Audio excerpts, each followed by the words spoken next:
Dalawang patay sa salpukan ng dump truck at tricycle sa Candaba, Pampanga. Yan ang unang balita live ni James Agustin. James!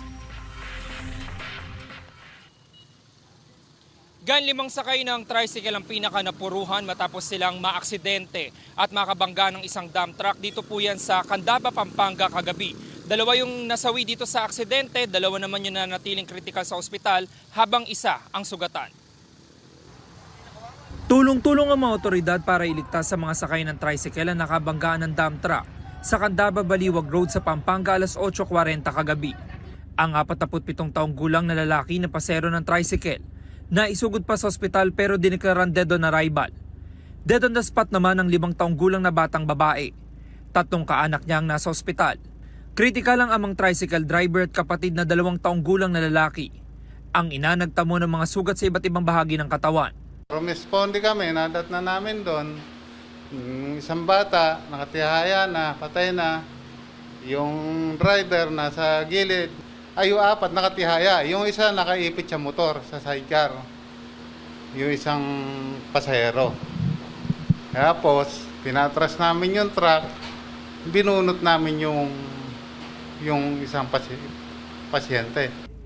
Ang mga kaanak ng mga biktima, labis na ikinagulat ang pangyayari. Yung 2 years old po, tsaka po yung tricycle driver po.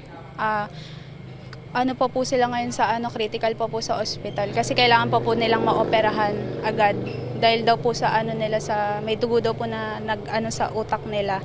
Yung kalibin po okay na po siya diyan sa may ospital, natahi na po yung mga naging sugat niya po pero hindi lang po maigalaw yung braso. Pansamantalang dinala sa barangay hall ng Pulong Palaza ng naaksidenteng tricycle. Hindi lang itong harapang bahagi ng tricycle yung nagkanda UP-UP, maging yung bubong nito. Sa inisyal na investigasyon ng mga otoridad, dito sa sidecar, nakasaka yung nasawing pasahero, habang yung mga magkakamag-anak na biktima ay dito naman sa motorsiklo nakapwesto. Ang truck at driver nito nasa kustudiyan ng Candaba Municipal Police Station. Hindi muna nagpaunlak ng panayamang pulisya, pero nagbigay sila ng detalye. Sa investigasyon, galing sa Porac, Pampanga ang truck na may kargang buhangin.